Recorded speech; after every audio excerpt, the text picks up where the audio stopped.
Assalamualaikum warahmatullahi wabarakatuh. Waalaikumsalam. Alhamdulillahirabbil alamin wassalatu wassalamu ala asrofil anbiya'i wal mursalin wa ala alihi wa ashabihi ajmain, amma ba'da. Pemirsa pendengar podcast FKPI Borobudur yang senantiasa dirahmati oleh Allah Subhanahu wa taala. Alhamdulillah pada siang hari ini, tepatnya tanggal 1 di bulan Februari tahun 2023, juga bertepatan di minggu kedua di bulan yang penuh berkah dan mulia, yaitu di bulan Rajab. Kita dapat on air kembali di suasana yang tentu saja lebih beda, lebih cerah, dengan narasumber yang sudah tidak asing lagi di samping kita, yaitu Bapak Haji Najib Multazam. Selamat siang Pak. Selamat siang Pak Yai. Alhamdulillah pada siang hari ini kita akan mengambil sebuah tema yang tentu saja tema ini tidak lepas dari sebuah sinetron yang ada di salah satu TV swasta, yang mungkin banyak pemirsa yang selalu menikmati sinetron tersebut, yaitu tema adalah pada siang hari ini adalah Jangan Bercerai Bunda. Itu judul sinetron adalah apa itu Jangan Bercerai Bunda. Itu dapat kita ambil sisi positifnya, sebab kita tahu bahwa apapun yang ada di dunia ini dapat kita ambil sisi positifnya. Dalam sebuah hadis disebutkan khudil hikmata fi ayyin kanat, ambillah hikmah dari suatu situasi atau kondisi. Jadi walaupun dari sebuah sinetron kita dapat mengambil sisi positifnya, dari sudut pandang kita memandang, kita bisa menyimpulkan sebuah kesimpulan yang tentu saja akan menambah kebaikan kita dalam menjalani, meneti kehidupan di dunia ini. Langsung saja pemirsa pendengar podcast FKPI Borobudur Menyapa, langsung saja marilah kita segera menyimak yang akan dituangkan sebelum nanti obrolan siang pada hari ini kita berlanjut ke ngobrolannya lebih intens tapi santai. Monggo Pak Haji Najib Multazam sebagai prolog atau mukadimah suasana pada siang hari ini. Terima kasih. Assalamualaikum warahmatullahi wabarakatuh. Waalaikumsalam warahmatullahi wabarakatuh. Selamat siang pemirsa. Dalam kesempatan siang hari ini kita bertemu kembali pada 10 hari. Nah, pertama telah habis, ini mau memasuki 10 hari kedua di bulan Rajab ini. Ya, semoga penuh diberkahi oleh Allah Subhanahu wa taala. Amin amin ya rabbal alamin. Dalam kesempatan siang hari ini kita mau berbincang-bincang yang semoga nanti ada manfaatnya bagi kita semua. Yang pertama berkaitan dengan kita mengamati sinetron yang dengan judul yaitu Jangan Bercerai Bunda. Nah, dengan tema yang akan kita angkat pada siang hari ini yaitu dengan tema K3. Apa itu K3? Yaitu korban konflik keluarga. Nah, inilah ini yang terjadi pada sinetron JBB. Jangan Bercerai Bunda. Nah, ini JBB itu pemirsa catat, Jangan Bercerai Bunda. Nah, ini pemirsa. Ya, ini sekilas kita upas berkaitan dengan sinetron tersebut. Ini sinetron ini sebagai pelaku ini ada 16 personil. Belum Pak, episode yang kan Bapak ini Pak. Nah, wah, ini kita nanti sejak awal sampai hari ini itu episode sudah ke 58 pemirsa. Ini sudah episode yang ke 58 ya. Jadi sinetron ini berawal tanggal 5 Desember Pak Yis. Nah, tanggal 5 Desember 2022 launching pertama sinetron ini. Sekarang sudah pada episode yang 58 ya. Nah, ini nanti dari sinetron ini akan kita kupas hal-hal yang berkaitan dengan kinerja kita. Nah, di KUA tidak lepas dari basic kita yang Nah, yang perlu kita sampaikan bahwa dalam sinetron ini ada sebuah keluarga yang namanya Pak Arga Dewantara, istrinya adalah Bu Nabila. Nah, punya 3 orang anak, yaitu yang pertama Arya itu perempuan yang kurang lebih umurnya sudah 14 tahun. terus yang kedua Albi cowok, dan yang ketiga yaitu Sirah. Ini dalam kesempatan kali ini, dalam perjalanan rumah tangga, ini kita lihat kenapa ada judul Jangan Ceraikan Bunda. Nah, ini karena kita melihat dari perjalanan sinetron sejak awal, ini dari Pak Arga, Pak Arga, ini Tuan Arga, ini selalu mau menceraikan istrinya, Nabil. Nah, istrinya adalah Bu Nabila. Nah, ini kenapa kok mau diceraikan? Lah, setelah kita simak perjalanan, ternyata sudah punya aktivitas tersendiri. Bu Nabila itu luar biasa, wanita yang luar biasa, tangguh ya Pak, yang tangguh. Beliau sebagai narasumber seminar di mana-mana, sehingga kadang-kadang meninggalkan rumah tangga. Nah, ini meninggalkan rumah tangganya untuk misi artinya edukasi, edukasi pendidikan, parenting. Nah, parenting seminar di mana-mana. Nah, ini perjalanan kehidupan tersebut. Nah, ini yang barangkali perlu kita sikapi. Pak Arga setiap kali pulang barangkali tidak bertemu dengan istri, atau mungkin istri masih duluan, atau barangkali kadang istri sudah lelah. Nah, ini sering terjadi percekcokan. Nah, percekcokan yang sering mengungkapkan bahwa Pak Arga ini mau menceraikan istrinya Bu Nabila itu. Nah, dengan kondisi yang seperti ini setiap hari, dengan kesibukan orang tua, si perempuannya artinya Bu Nabila sibuk dengan sendirinya, Pak Arga sibuk dengan kegiatan aktivitas seorang suami, sehingga anak ini merasa kurang diperhatikan dari kedua belah pihak, dari kedua orang tua itu. Dari kedua orang tua, sehingga ini judul Jangan Bercerai Bunda ini ibaratnya adalah sebuah permohonan. Nah, permohonan seorang anak yang sudah nalar atau sudah bisa berpikir, setiap harinya orang tua selalu berkonflik, mempertahankan apa artinya egonya sendiri-sendiri, dan begitulah. Sehingga di sini anak sudah pernah mencoba dalam episode tertentu.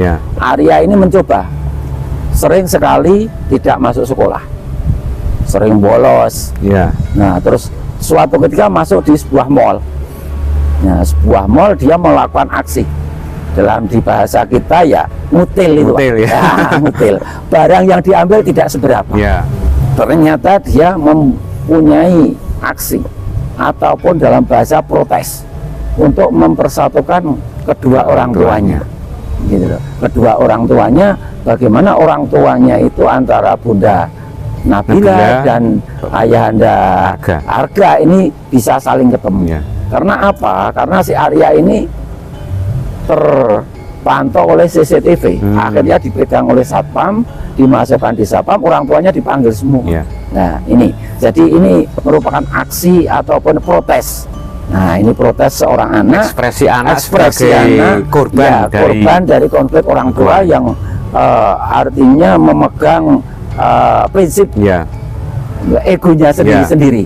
Nah, ini sehingga yang perlu kami tanyakan di sini, Pak, ini dengan adanya apa kita obrolan siang ini, dengan permohonan seorang anak karena merasa anak itu kurang perhatian dari orang tua. Nah, ini apa yang mendasari sekarang apa yang mendasari atau dasar hukum bagi kita ini orang untuk bercerai ini, Pak. Dasar hukumnya apa? Apa diperbolehkan melihat konflik yang terjadi seperti ini dan gambaran anak yang selalu terabaikan oleh kedua orang tua dengan aktivitas masing-masing. Nah, ini kan termasuk kalau dari pandangan keluarga sakinah kan keluarga yang kurang sehat. Betul. Nah, ini keluarga yang kurang sehat. Nah, ini bagaimana dasar nikah? Dasar cerai ini apakah ada, Pak? Apa ini solusi yang terbaik? Gitu. Ini terima kasih Pak Kaji Najib selaku sebagai penikmat sebuah sinetron, tapi kita harus kusnudon, beliau melihat sinetron, mencermati sebuah sinetron itu ada sisi positifnya untuk kita ambil kesimpulan yang baik, sebab apapun sudah saya katakan tadi bahwa khudil hikmah fi ayyin kanat. Ambillah hikmah dari sebuah kejadian. Tidak lepas ketika kemarin sudah usai masalah Piala Dunia, bal-balan, sepak bola, itu ada sisi positifnya, itu masalah kerjasama. Sekarang muncul yaitu sudut pandang tentang jangan bercerai bunda. Sebelum saya jawab, itu perlu kami sampaikan, kami tuangkan pada hari ini bahwa kita harus tahu bahwa awal mula niat sebuah pernikahan adalah untuk ibadah, ibtihoan limardotillah, yaitu mencari keridhaan Allah Subhanahu wa Ta'ala dan ikut itba sunnah kanjeng Rasul. Tapi pemirsa, itu tidak dipungkiri pasti ada beberapa ranjau atau kerikil-kerikil tajam yang senantiasa membentur-benturkan supaya keharmonisan rumah tangga itu bisa berantakan. Itulah yang namanya setan dahsim, setan yang selalu menggoda dari sebuah keluarga, baik istri digoda, suami digoda, atau dicoba agar ikatan suci perkawinan itu bisa cerai. Dari sudut agama Islam, bahwa apa yang tadi disampaikan sebagai penikmat sebuah sinetron itu antara Pak Arga Dewantara dengan Bu Nabila itu ada semacam virus disoriented. Nah, artinya kekosongan dalam sebuah tujuan. Apa tujuan nikah itu bisa terlebur, bisa pudar. Sehingga ketika disoriented itu masuk dalam sebuah keluarga, maka akan muncul yang namakan diskeharmonisan. Tidak ada keharmonisan. Nah, dari sudut pandang ini kita bisa langsung menyikapi bahwa tidak selamanya jaminan harta itu bisa menjadikan keharmonisan rumah tangga. Betul Pak? Ya, nah, insyaallah. Itu bayangkan Pak Arga ini masalah nih, pengusaha sukses, Bu Nabila sana sini ikut seminar, kurang apa kalau masalah finansial oke-oke saja. Tapi di sisi lain, keluarga itu ada yang namanya anak.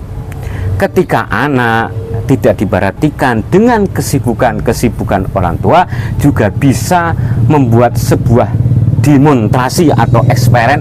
Ya tadi katanya Pak Kaji Najib itu ketika di mall itu istilahnya mengambil barang sehingga terdeteksi oleh CCTV, sehingga siapa yang malu, tentu saja orang tuanya. Sehingga muncul beberapa perkataan bahwa dicerai. Nah, yang ditanyakan langsung pada topik pemikiran adalah apa dasar hukum perceraian itu. Pemirsa, pendengar perlu diketahui bahwa di Magelang ataupun di nasional itu tingkat perceraiannya itu lumayan tinggi, Pak. Oh iya. Lumayan tinggi. Dari sekian 20% atau berapa itu data yang masuk, itu dari perceraian itu di pengadilan agama itu tidak serta-merta keluarga yang menggugat atau yang cerai itu sebab dengan ekonomi, enggak Pak. Tapi satu, banyak yang terjadi sebab kurang memanajemen sebuah konflik, tidak bisa menyesuaikan, tidak bisa mengatur sebuah konflik. Padahal mau tidak mau ketika manusia hidup di dunia pasti ada konflik. Walaupun semua orang, semua pasangan ingin membuat atau mendesain sebuah rumah adalah rumahku adalah surgaku, baiti jannati. Tapi tidak lepas dari sebuah pasti ada konflik atau problema. Banyak sekali begini Pak, ada sebuah keluarga kok kelihatannya ayem, tentrem, kupingnya kepenak, apakah tidak konflik? Pasti ada. Jadi yang dinamakan keluarga sakinah, mawaddah, warahmah, barokah itu bukan keluarga yang tanpa konflik, enggak, tapi keluarga yang ada konflik tapi bisa menyesuaikan, bisa memanajemen sebuah konflik sehingga konflik itu dijadikan pendewasaan untuk lebih mendekatkan diri pada Allah, kembali pada niat semula, yaitu ibtigho'an limardhatillah. Sehingga tadi ada muncul ketika ada disoriented atau disharmonisan, sing lanang suami dikit-dikit cerai, dikit-dikit cerai. Itu kalau dalam bahasa fikih itu memang boleh cerai, itu boleh. Tapi kita harus juga ada sebuah hadis yang menjadikan sebagai kehati-hatian seorang suami, abghadul halali at-thalaqu. Pekerjaan halal tapi yang dimurkai Allah adalah cerai. Cerai itu. Sebab ya semua itu memang harus sabar.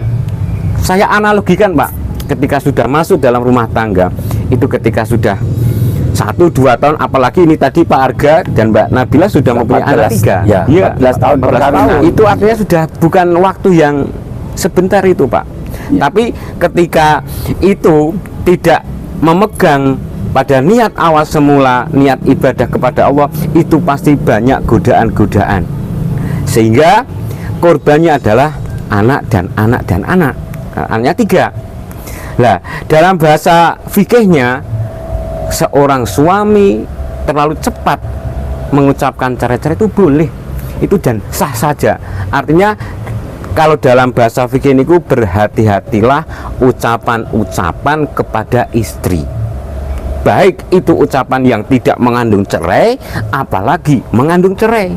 Misalnya yang tidak mengandung cerai, wah istriku dungu, istriku kurang ajar, itu hati-hati. Jangan sampai, walaupun sebetulnya itu adalah hal yang paling mudah, tapi suami dituntut untuk menahan, sebab hanya ego dan emosional saja. Apalagi yang yang berkaitan dengan tolak. Tolak itu ada 2, tolak yang sharih dan tolak yang kinayah. Sharih jelas, contoh saya tolak kamu, itu sudah sharih. Yang kinayah, kamu seperti ibuku, nah aku wis moh, kamu bali wae kono. Nah itu artinya dari kehati-hatian dalam berucap itu bisa menimbulkan keharmonisan dalam rumah tangga. Tapi kalau tidak berhati-hati, itu bisa secara agama suami istri bisa terputus, sebab dengan kata-kata cerai, cerai dan cerai. Jadi ketika biasanya Pak Pengulu, Pak Kepala KUA ketika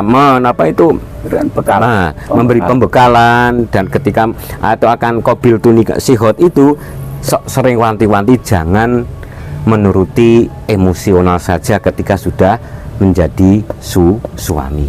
Jadi garis besarnya bahwa cerai itu diperbolehkan agama, tapi dalam tanda kutip iku perkara yang dimurkai dan dibenci oleh Allah, sehingga suami dituntut untuk selalu bersabar, dan bersabar. Kita kembali ingat bahwa seorang istri adalah diambil dari tulang rusuk. Ketika tulang rusuk itu umumnya ya keras, ketika langsung ditegal ya putus, tapi kalau dibiarkan ya minggoe ranumen. Jadi memang suami bukan hanya sebatas pandai, tapi harus bisa cerdas. Wah, bojoku tipe nekomene iki, nek tak penggak mesti mutung, tapi nek tak jarke menggo era umum. Lah niku mangga. Jadi nikah itu bukan sebatas sebagai formalitas, tapi betul-betul kita niati, kita tambah wawasan terus, sebab nikah itu adalah sebuah suatu sakral yang akan dipertanggungjawabkan di dunia dan akhirat, Pak. Jadi jangan sampai kita seorang suami, pemirsa, pendengar yang selanjutnya suami, jangan menyempelekan kata-kata cerai dan cerai dengan istri saudara. Terima kasih Pak Kiai. Yang selanjutnya kita kembali kepada judul tadi. Ya, jangan ceraikan bunda. Ya, ini kan kita sudah tahu. Ya. Jadi kita ada gambaran yang namanya cerai atau talak Ya. itu adalah halal. Ya, Ya, halal. halal itu sah-sah saja, Sah-sah sah-sah saja ya. Akan tetapi di situ ada tanda kutip dibenci oleh Allah, Allah, gitu ya, subhanallah. betul. Padahal kita kembali kepada tema awal bahwa kita untuk membangun rumah tangga adalah mencari ridho Allah. Oh, iya. Untuk menyikapi hal tersebut perlu kita feedback ke belakang, Pak. Jadi kita melihat kenyataan pada Ya. sinetron tadi. Ya. Nah, ini untuk menyikapi. Nah, untuk menyikapi ini apakah perlu adanya pihak ketiga? Nah, ini apakah perlu adanya pihak ketiga? Karena sementara ini semua antara Bu Nabil sama Pak Arga ini sama-sama kuatnya. Ya. Nah, sama-sama kuatnya. Gitu. Nah, sama-sama kuatnya sehingga ini kalau nanti terjadi yang perlu kita ketahui oleh pemirsa yang namanya tolak atau cerai kan itu Ya. ada dua hal Ya. barangkali ya, cerai atau talak yang hak mutlak Allah, Ya. yang kedua atas pola manusia, Pak. Ya. Ya, toh? Ya, betul. Yang hak Allah apa itu? Termasuk cerai, tapi salah satu di antara suami istri meninggal dunia. Ya. Nah, ini tidak bisa kita pungkiri. Ya. Ini kan hak mutlak Ya. Allah. Kita tidak bisa.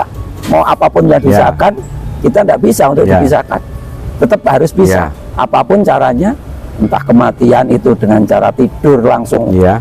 tidak bisa bangun selamanya atau lewat kecelakaan dan sebagainya. Hak mutlak Hak milik mutlak Allah. milik Allah. Nah, ini yang kita sikapi sekarang ini adalah yang tingkah pola manusia itu Ya. sendiri.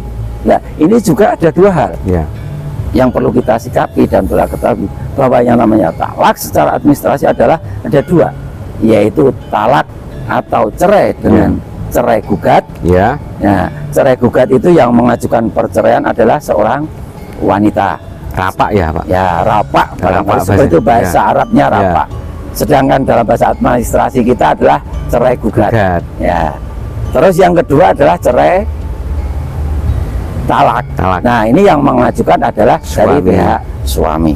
Nah, perlu diketahui oleh pemirsa bahwa di akhir tahun 2022 nah ini sudah ada aturan baru lagi bahwa cerai ataupun talak ini di antara keduanya ini harus sama-sama mempunyai masa iddah. Artinya apa? Nah, ini kita berdasarkan pada surat edaran, Pak. Iya, iya, betul. Jadi, SE-nya. ya, SE-nya ada. Jadi surat edaran dari Dinas Pusat. Nah, ini ada yang namanya pernikahan dalam masa iddah Oh, istri. ya. Nah, ini dalam poin yang ketiga. Ini dari Bimbingan Masyarakat Direktorat Jenderal ini ada yang namanya rambu-rambu edaran, Pak. Jadi untuk suami ini tidak bisa sembarangan setelah cerai langsung nikah. Ini tidak bisa. Nah, ini aturan Ada baru. tinggal waktu, Pak. Iya, harus menghabiskan masa iddah mantan istri. Nah, ini. Jadi suami mau menikah lagi boleh, tapi setelah masa iddah mantan istri itu habis masa iddahnya. Berapa masa iddahnya ya? 3 kali suci, ya, atau 90 hari. Ya, ini. Nah, ini ya hal yang baru yang perlu kita ketahui bersama pemirsa, sehingga apa yang disampaikan dari Pak Kiai tadi perlu kita hati-hati. Ya, perlu hati-hati. Ya, betul, Pak. Kita membangun, artinya membangun rumah tangga, apapun yang terjadi, semuanya harus adanya komunikasi. Ya, betul. Nah, ini kalau kita amati, ini kurang adanya komunikasi yang fair. Ya. Di antara Pak Arga dan Bu Nabila. Nabila. Dan Nabila ini kurang ada yang fair. Ya, gitu. Ada yang ditutup-tutup. Ya. Nah, kan? Dari apa itu faktor-faktor yang lain itu mungkin dimungkinkan ada orang ketiga yang coba masuk sehingga bisa menambah renggang kedekatan dari Pak Arga dan Bu Nabila. Ya, betul sekali, Pak Is. Betul sekali. Pada episode yang belum terakhir tapi yang baru sampai episode 58 ini memang ada titik-titik cerah. Ada titik cerah. Ada indikasi ada orang yang ketiga masuk. Ya, orang ketiga masuk. Sebetulnya sudah ada indikasi, Pak. Dari Bu Nabila sendiri sudah ada kecurigaan. Nah, fakta yang terjadi adalah pada episode ke-58. Apa itu? Pak Arga ternyata betul-betul memang ada pihak ketiga yang masuk. Beliau berselingkuh dengan temannya perempuan tadi, Bu Nabila, itu namanya Bu Firda, Wilda. Lah ini masuk dan itu sudah terbukti, terindikasi bahwa orang ketiga perselingkuhannya itu adalah sudah mengandung. Lah gitu, ini Pak, lah ini dari ternyata dari perjalanan itu barangkali kita mengamati sejak awal kenapa harus bercerai, mengurang cerai, barangkali sudah ada pihak ketiga yang masuk. Tapi kemungkinan juga orang ketiga masuk itu tidak salahnya Pak Arga, Pak. Nah, kan gitu. Tidak sepenuhnya salahnya Pak Arga. Kita kembali kepada apa artinya tugas dan fungsi seorang istri. Meskipun dalam falsafah Jawa tidak hanya cukup perempuan itu kasur, dapur, dan sumur, Pak. Nah ini, jadi tidak cukup hanya itu. Nah, tapi sekarang posisi itu juga ada benarnya. Kalau kita lihat sekarang kenyataan banyak wanita yang aktivitas di luar ternyata membuat renggangnya sebuah rumah tangga atau retaknya rumah tangga. Nah, untuk itu, untuk menyikapi hal tersebut, terima kasih kepada Pak Aziz yang telah memberikan dasar hukum kepada kita selaku pengamat, dengan harapan ya nanti tidak terjadi sebagai perceraian itu dalam judul sinetron Jangan Bercerai Bunda. Ya ini semoga harapan dari anak-anak ini dari Arya, pemirsa pendengar Aldi itu juga dan Sirah ini dengan harapan apapun yang terjadi bisa kembali semula sebagai tujuan akad nikah yang dilakukan oleh Pak Arga Dewantara dengan Bu Nabila. Begitu Pak. Saya nambahi ini Pak Ajib, bahkan dengan sempat mengutarakan dan menuangkan bahwa kasur, sumur, dan dapur itu bila perlu kita cermati dan perlu saya sampaikan ini, bahwa pada hakikatnya yang semua tanggung jawab sebuah keluarga adalah seorang suami. Ar-rijalu qawwamuna 'alan nisa, bahkan sampai mencuci piring, ngomong putrane dan sebagainya adalah seorang suami, suami. Namun kita dari awal kan pernikahan itu dibuat dari dua pasang yang beda basic. Ekonomi, basic sosial, basic dari pendidikan. Itu kan untuk memersatukan dua insan yang banyak perbedaan itu sulit, Pak. Sulit. Kegandengan sulit. Semua ketika ada kekurangan, baik kekurangan istri, suami harus melengkapi. Kekurangan suami, istri juga saling melengkapi. Tidak semua dibubuhkan kepada istri. Rumah sana nang kene sing kudune nek nang daerah kene sing umbah-umbah yang wedok, betul kita. Kultur boleh. Umumnya sing umbah-umbah, sing mencuci baju, memasak dan sebagainya adalah perempuan. Tapi kita harus kembali acuan yang Ar-rijalu qawwamuna 'alan nisa, semua itu dibubuhkan tanggung jawabnya pada suami. Namun ada kata namunnya, ketika suami mencari nafkah, istri ada kesibukan lain, ada sesuatu yang perlu dikerjakan, ya endi sing lega. Bahkan ngasih dalam sebuah ilmu fikih itu disebutkan upama bojone ke iso nusoni, wajib sing nusoni ke suami. Tapi wong dikapak-kapake ora metu banyu susune, ya niku sing wedok. Bahkan kalau di Arab banyak sekali yang merental. Betul. Nyewa dan sebagainya itu. Pemirsa pendengar perlu diketahui bahwa suami adalah tanggung jawab sepenuhnya. Istri cuma ikut dan manut dalam sebuah desain keluarga, bahwa kunci surga istri adalah manut kepada suami, kunci keluarga yang sehat tumrape suami harus manut kepada orang tua. Umumnya ketika sudah belum beristri, belum bersuami dengan orang tua itu pengabdiannya luar biasa. Bekti karo wong tua luar biasa. Tapi ketika sudah mempunyai istri atau mempunyai suami, biasanya persentasi bektinya itu berkurang. Padahal kunci kesuksesan sebuah keluarga tumrape suami harus bakti kepada orang tua, kesuksesan keluarga tumrape istri harus bakti kepada suami. Nah, kan intinya carilah dalam sebuah hadis disebutkan bahwa ittahid zauja allati tu'inuka ilal akhirah. Carilah istri yang membantu menyelamatkan kamu dari dunia dan akhirat. Sekarang yang terjadi, istri malah memperenggang keduniaan, memperenggang dari kehidupan di dunia sampai akhirat. Terus sampai lu mbokne sampeang Mas, mau saya ngeloni mbokne sampeang po, padahal itu adalah kunci. Jadi kita berpikir jangan secara emosional, tapi kita berpikir pada sebuah tuntunan ataupun acuan. Itu jangan sampai nanti lah ketika sudah nanti antara suami dan istri tidak harmonis, suami dengan orang tua tidak harmonis, yang jadi korbannya mau tidak mau adalah seorang anak itu. KKO kembali ke kakak.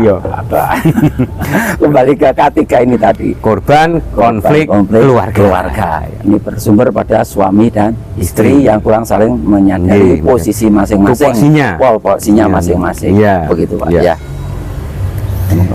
Pemirsa, pendengar podcast FKPI Borobudur Menyapa, demikianlah obrolan siang pada hari ini. Semoga senantiasa memberi wawasan kita, khususnya dalam mengarungi bahtera hidup rumah tangga, sehingga betul-betul kita hidup dalam berumah tangga bisa mengangkat sebuah trofi, yaitu trofi Baiti Jannati, sehingga semua keluarga kita menjadi keluarga yang harmonis, sakinah, mawaddah, warahmah, dan barokah. Amin. Itu saja, terima kasih. Rawuhnya tempat yang indah ini Pak Kaji. Semoga senantiasa bisa bersambung kembali pada view-view yang baik di Borobudur ini, dengan latar belakang pariwisata, tapi juga kita menggalakkan masalah keharmonisan rumah tangga. Ini saja yang dapat kami sampaikan. Segala kekurangan mohon maaf yang sebesar-besarnya kami akhiri. Hadanallahu wa iyyakum ajmain. Assalamualaikum warahmatullahi wabarakatuh.